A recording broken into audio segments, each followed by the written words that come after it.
Peristiwa memilukan sekaligus mengerikan terjadi pekan lalu di Kabupaten Deli Serdang, Sumatera Utara. 2 anak balita meninggal dunia dan 1 bocah lainnya kritis usai dianiaya dengan senjata tajam oleh seorang pria dewasa tetangga mereka. Apa salah ketiga bocah polos ini sehingga mengalami penganiayaan? Saudara, saksikan berkas buser, kisah pilu kematian 2 balita di Deli Serdang selengkapnya.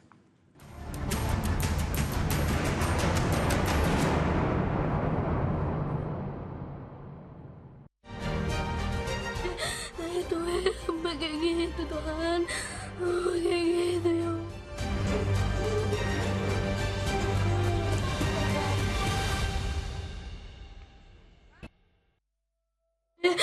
Tuhan, sampai kayak gitu Tuhan, kayak gitu ya ampun. Pengantar aku menjadi ini. Tuhan Yesus.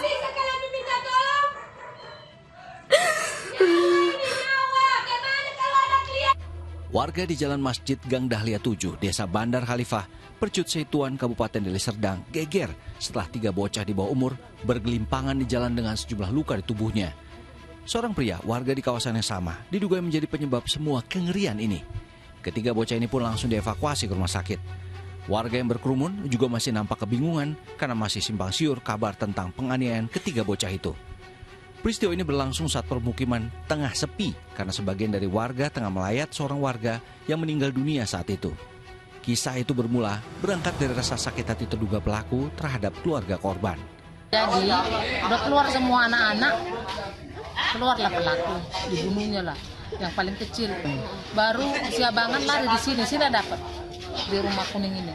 Baru yang satu lagi sini kan melarikan diri lah pula ditengok adiknya. Jadi yang satu sekolah, kalau ikutkan yang 4-4-nya di rumah lewat semua. Karena sekolah lah satu. Katanya anak-anak itu sering ngejek-ngejek namanya, katanya dia dendam. Pelaku sendiri memang sehat? Ya kayak mana dibilang ya, Lola zaman sekarang ya kan, loadingnya lama. Kenapa sih kadang ada normalnya tengok. Cuma ngerasa sakit hati sering diajak anak-anak. Iya, itu kata dia naik sepeda ke kantor polisi kan di Letsu. Dia melapor ke polisi udah pembunuh 3 orang anak-anak. Unsur dendam karena nama aku sering diejek-ejek, katanya gitu. Polisi dari Polsek Medan Tembung bergerak ke lokasi terjadinya penganiayaan dan melakukan olah TKP serta memasang garis polisi, mencegah rusaknya tempat kejadian perkara yang ramai jadi tontonan warga. Tak butuh waktu lama buat polisi meringkus si terduga penganiaya. Jadi begitu mendapat informasi, kami melaporkan pimpinan, kami koordinasi Satreskrim, langsung dipimpin ke Satreskrim beserta perwiranya. Kami bersama-sama tidak memerlukan waktu lama, pelakunya sudah berhasil kami amankan. 1 bocah dinyatakan meninggal dunia, sementara 2 bocah lainnya kritis dan tengah menjalani perawatan intensif di Rumah Sakit Murni Teguh, Kota Medan. Korban penganiayaan yang masih berusia balita, Owen Simarmata, akhirnya mengembuskan nafas terakhirnya setelah sempat dirawat intensif di Rumah Sakit Murni Teguh Selasa pagi 10 Desember lalu. Kepedihan keluarga bertambah karena sebelumnya Darren Simarmata, 2 tahun, adik dari Owen, sudah lebih dulu berpulang di tempat kejadian perkara.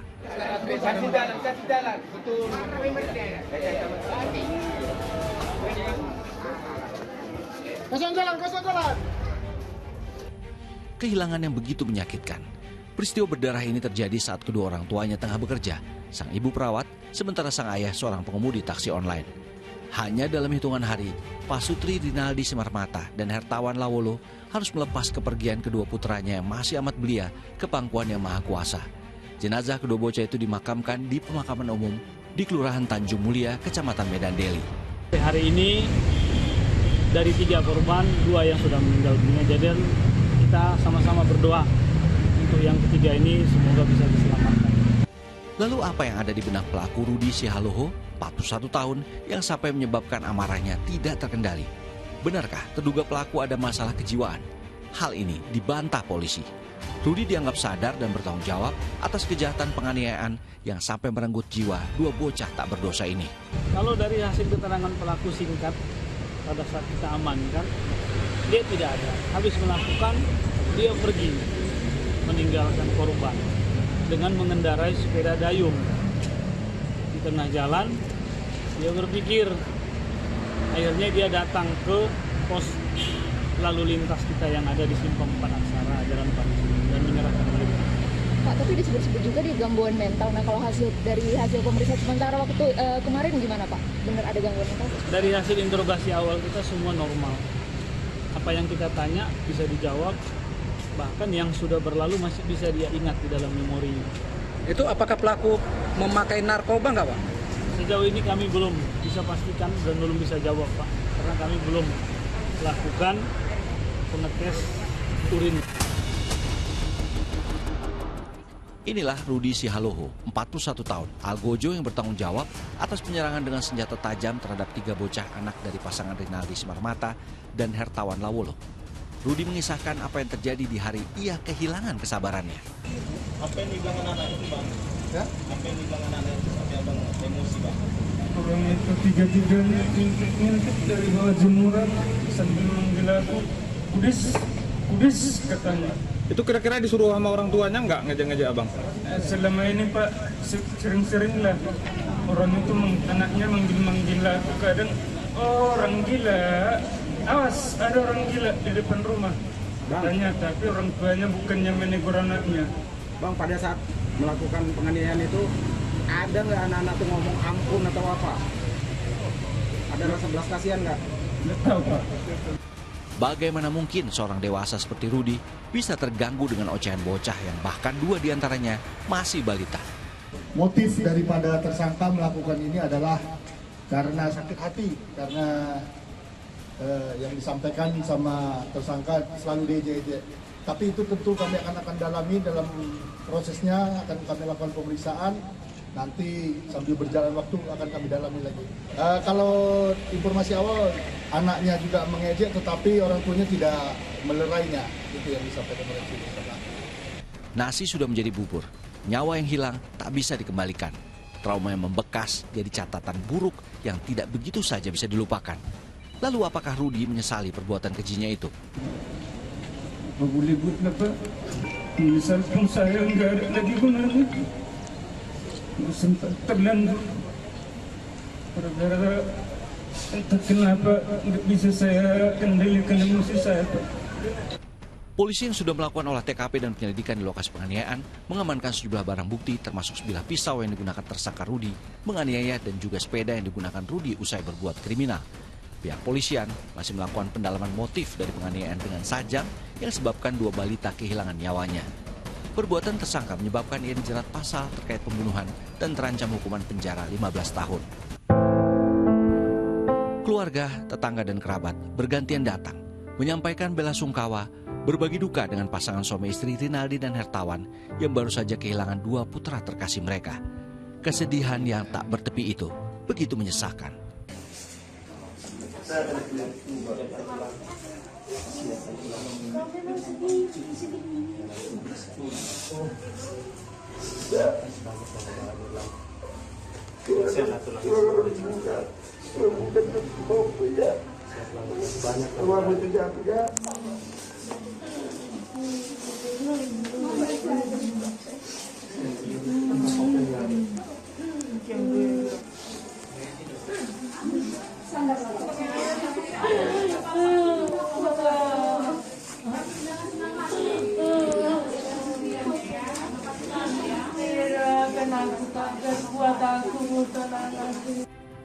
Memori kelam tentang apa yang terjadi di hari pembunuhan keji itu diungkap oleh pengakuan anak korban yang selamat usai menjadi korban penikaman tersangka Rudi. Rinaldi, ayah korban, mengingat ia sempat melihat Rudi tak jauh dari rumahnya sebelum ia mengantarkan putra sulungnya berangkat ke sekolah. 10.30 kurang lebih, saya ngantar anak saya Ajriel, si abangan yang nomor 1, antar dia sekolah karena di situ kebetulan anak saya melakukan ujian. Nah, setelah saya mau antar anak saya bilang sama Nathan, jaga adik-adik ya. Nah, terus saya bilang juga sama Nathan, jangan keluar ya nak, bapak ngantar Ajriel dulu. Nah, setelah saya gituin sama Nathan, saya kunci rumah. Udah, si Rudinya dia duduk di situ. Dia sudah melihatin saya. Aksi keji yang dilakukan Rudi Sihaloho itu dinilai Rinaldi sebagai tindakan pembunuhan berencana. Mungkin waktu pada saat pengantaran Azriel 2 menit atau selang 3 menit, di situ Nathan keluar untuk beli jajan. Keluarlah Nathan, ikutlah adiknya beriringan keluar. Mereka sering bermain-main yang 2 ini, yang 3 ini di rumah kontrakan sebelah. Nah, jadi karena Nathan jajan, jadi datang si Rudi dari bawahnya pisau ini. Larilah anakku ke sana. Minta tolongnya, dia minta mohon jangan lakukan. Nah, terus dengan cara mungkin tak kesal dah dendam dah emosi, dicucuknya lah si Nathan ini. Setelah itu mungkin dia, kalau menurut prediksi pandangan saya, karena dia pulang lewat udah selesai ngabisin si Nathan ini menikam dia, pulanglah dia.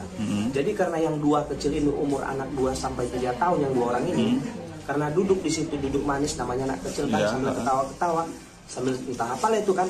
Jadi karena dia lihat itu anakku juga, dihabisin juga lah 2 itu.